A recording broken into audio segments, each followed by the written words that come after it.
Guys, क्या आपको पता है कि हमारे इंडिया में नेशनल लॉ डे यानी कि राष्ट्रीय कानून दिवस कब मनाया जाता है? वो मनाया जाता है हर साल 26 नवंबर को। तो आज मैं इसकी बात क्यों कर रहा हूं?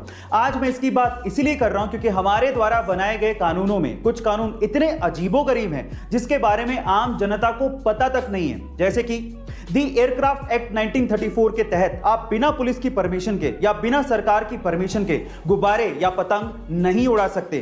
अगर आप ऐसा करते हैं तो यह गैर कानूनी है और इसके तहत आपको 10 लाख रुपए तक का जुर्माना या फिर जेल भी हो सकती है। गाइस, हालांकि यह नियम काफी पुराना है, अंग्रेजों के जमाने में बनाया गया था और इस नियम को खत्म करने की बात भी की जा रही है, लेकिन है तो यह अजीबोगरीब। गाइस, क्या आपको इस नियम के बारे में पता था? चैट सेक्शन में जरूर लिखिए। वाओ, मैंने अब तक पूरी जिंदगी में ऐसी खूबसूरत और ऐसी लग्जरियस कार कभी नहीं देखी।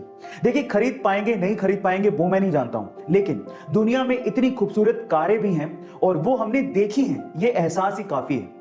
इस कार का नाम है रोल्स रॉयस बोट टेल और ये दुनिया की अब तक की सबसे महंगी कार है। जी हां गाइस, आप ठीक सुन रहे हैं। इस कार की कीमत है 20 मिलियन यूरोस यानी कि 177 करोड़ रुपए। अब क्या खास बात है इस कार की, मैं आपको बताता हूं। वैसे तो ये पूरी की पूरी कार ही बहुत ज्यादा खूबसूरत है, लेकिन इसकी खास बात है इसका पिछला डेक। इसका पिछला डेक एक तितली के पंखों के जैसे खुलता है और ये इतना लग्जरियस एहसास देता है मानो हम किसी लग्जरी रेस्टोरेंट में अपने पार्टनर के साथ बैठे हों। ये इतनी खूबसूरत है। गाइस, आपको ये कार देख के कैसा लगा चैट सेक्शन में जरूर लिखिएगा और ये भी बताइएगा कि अगर आपको बहुत सारा पैसा मिल जाए तो आप ये खरीदना चाहेंगे। सन 2011 में शाहरुख खान की डोन 2 रिलीज हुई थी और इस मूवी के लिए शाहरुख खान ने अपने हाथ पे डी लेटर का एक टैटू करवाया था और उस वक्त उन्होंने कहा था कि पहले तो इस डी का मतलब डोन था, लेकिन अब इस डी का मतलब है धोनी। उन्होंने ऐसा इसीलिए कहा था क्योंकि सन 2011 ही वो साल था जब इंडिया ने 28 साल बाद वनडे की वर्ल्ड कप ट्रॉफी अपने नाम की थी। गाइस, 2 अप्रैल 2011 की वो शाम आपको याद होगी जब महेंद्र सिंह धोनी ने ही फाइनल मैच में श्रीलंका के खिलाफ छक्का मार के वर्ल्ड कप की ट्रॉफी हिंदुस्तान के नाम कर दी थी। वो सुनहरा पल भुलाई नहीं भूलता। गाइस, क्या आपको भी वो पल याद है? चैट सेक्शन में जरूर लिखिएगा। आपके चेहरे की स्माइल आपकी खूबसूरती पर 4 चांद लगा देती है और उसमें सबसे इंपॉर्टेंट रोल आपके दांतों का होता है। अब मैं ऐसा क्यों कह रहा हूं, जरा ध्यान से इस पिक्चर को देखिएगा। जब सबसे पहले आपने इस पिक्चर को देखा तो आपकी नजर सबसे पहले किस चीज पर गई? ऑब्वियसली इस बीच वाले आदमी की स्माइल पर गई होगी क्योंकि उसका एक दांत नहीं है। पर क्या आपने गौर किया कि इसी आदमी की एक आईब्रो भी नहीं है? गाइस, आपने आईब्रो पर गौर तक नहीं किया। इसीलिए कहते हैं कि सबसे पहले किसी की नजर आपकी स्माइल पर पड़ती है। इसीलिए अपने दांतों को संभाल के रखिएगा क्योंकि यही आपकी स्माइल को और खूबसूरत बनाता है। गाइस, आपका इसके बारे में क्या ख्याल है? चैट सेक्शन में जरूर लिखिएगा। बड़े सपने अमीरी के मोहताज नहीं होते। अगर आप शिद्दत से चाहें तो कुछ भी पा सकते हैं। कुछ ऐसी कहानी है मुंबई के समंदर किनारे बांद्रा के स्लम में रहने वाली मलीशा खारमा की। मलीशा सुपर मॉडल बनना चाहती हैं। स्लम में रहने के बावजूद भी उनकी इंग्लिश सुन के आप लोग भी चौंक जाएंगे। मलीशा के सपनों को पहली उड़ान तब मिली जब हॉलीवुड फिल्म स्टेप अप के एक्टर रॉबर्ट हॉफमैन से उनकी मुलाकात हुई।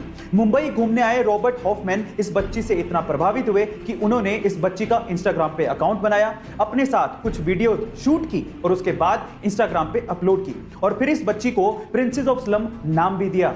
और आज इस बच्ची के इंस्टाग्राम पे 1.5 लाख से ज्यादा फॉलोवर्स हैं। और तो और एक फैशन मैगजीन ने मलीशा को उसके कवर पेज पर जगह भी दी। गाइस, वो उसके लिए सबसे सुनहरा दिन था। इसी कहते हैं कि अगर आपके सपने सच्चे हैं तो राहें मिल ही जाती हैं। गूगल यूनाइटेड स्टेट्स की तीसरी ऐसी टेक्नोलॉजी कंपनी है जिसने एप्पल और माइक्रोसॉफ्ट के बाद $1 ट्रिलियन की वर्थ को छुआ है। बाय द वे, अगर आपको 1 ट्रिलियन का अंदाजा नहीं है तो आप एक के बाद 12 जीरो लगाइए, आपको अंदाजा हो जाएगा। 1 ट्रिलियन को 1 मिलियन भी कहते हैं। अब गूगल कितनी पावरफुल है इसे दिग्गजों की भाषा में समझने की कोशिश करते हैं। टेस्ला और स्पेसएक्स के मालिक एलॉन मस्क के अनुसार गूगल पूरी दुनिया की इकलौती ऐसी कंपनी है जिससे उन्हें डर लगता है।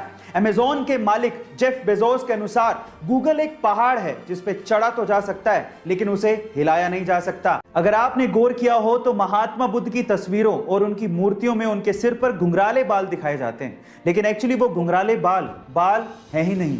हो गए ना हैरान? गाइस, पौराणिक मान्यताओं के हिसाब से बौद्ध भिक्षुओं को उनके तन की पवित्रता को बनाए रखने के लिए मुंडन करवाना पड़ता है। तो गौतम बुद्ध ने भी अपने सिर का मुंडन करवाया था, यानी कि उनके सिर पे बाल थे ही नहीं। लेकिन चिलचिलाती धूप में जब वो तपस्या करते थे तो 108 घोंगे यानी कि स्नेल्स ने उनके सिर को ढक लिया था ताकि इस कड़कती धूप में उनको हीट स्ट्रोक ना लगे। अगर आपके पास लैपटॉप है तो लैपटॉप चार्जर के पिन के पास आपने ये सिलेंडर जरूर देखा होगा। क्या आपने कभी पूछने की कोशिश करी कि ये सिलेंडर क्या है और किस काम आता है? चलिए मैं आपको बताता हूं। इस सिलेंडर को फेराइट बिड कहा जाता है और इस फेराइट बिड सिलेंडर का इस्तेमाल इलेक्ट्रॉनिक सर्किट में से हाई फ्रीक्वेंसी नॉइज सिग्नल को फिल्टर करने के लिए किया जाता है। गाइस, फेराइट एक सेरेमिक मिक्सचर है जिसको आयरन थर्ड ऑक्साइड और कुछ मेटल्स को मिक्स करके बनाया जाता है। अब ये सर्किट भी बेहद आसान तरीके से बनाया जा सकता है। सिर्फ इस सिलेंडर के चारों तरफ चार्जिंग वायर को लपेटना होता है और वो आसानी से नॉइज सिग्नल को फिल्टर कर लेता है। आज हम मोबाइल के बिना रह भी नहीं सकते, लेकिन इस चीज को भी नहीं झुटलाया जा सकता कि मोबाइल से निकलने वाला रेडिएशन हमारी हेल्थ के लिए अच्छा नहीं है। अब इससे बचने के तरीके क्या हैं? सबसे पहले तो जब आपको मोबाइल पे बात करनी हो तो कोशिश करें कि आप मोबाइल पे बात स्पीकर मोड में करें या फिर ईयरफोन या हेडसेट यूज करके करें और मोबाइल को सीधे कान पर लगाने से बचें। नंबर 2, जहां पर मोबाइल का सिग्नल अच्छा हो वहीं जाके बात करें, क्योंकि जब मोबाइल का सिग्नल वीक होता है तो मोबाइल खुद से ट्रांसमिशन सिग्नल पैदा करता है जो हमारी हेल्थ के लिए अच्छा नहीं होता। एंड नंबर 3, जब मोबाइल में बैटरी 20% से कम हो तब मोबाइल को यूज करने से बचें या फिर उस पर बात करने से बचें, क्योंकि तब रेडिएशन 1000 गुना से भी ज्यादा होता है। गाइस, इन सब बातों का ध्यान रखें और अपनी हेल्थ का भी ध्यान रखें। यंग एज में अट्रैक्शन बड़ी आम बात है, लेकिन कौन किससे जल्दी अट्रैक्ट होता है इस साइकोलॉजी को समझने की थोड़ी कोशिश करते हैं। सबसे पहले तो जो लड़कियां ज्यादा मुस्कुराती हैं या जिनके चेहरे पर स्माइल रहती है, ऐसी लड़कियों से लड़के ज्यादा आकर्षित होते हैं। इसके विपरीत जो लड़के कम स्माइल करते हैं, ऐसे लड़कों से लड़कियां ज्यादा प्रभावित होती हैं। नंबर 2, साइकोलॉजी ये कहती है कि जिसको आप ज्यादा पसंद करते हो या जिसके टूवर्ड्स आप ज्यादा अट्रैक्टेड हो, अगर वो आपको भाव नहीं दे रहा तो आपका अट्रैक्शन उसके लिए ज्यादा बढ़ने लगता है। एंड नंबर 3, भारी और गहरी आवाज वाले लड़के लड़कियों को अक्सर ज्यादा अट्रैक्टिव लगते हैं। गाइस, ये साइकोलॉजिकल फैक्ट्स हैं। आपको ये साइकोलॉजिकल फैक्ट्स कैसे लगे चैट सेक्शन में जरूर लिखिएगा और ऐसे अमेजिंग वीडियोस के लिए शेयर, सब्सक्राइब एंड लाइक। मिलते हैं अगली वीडियो में।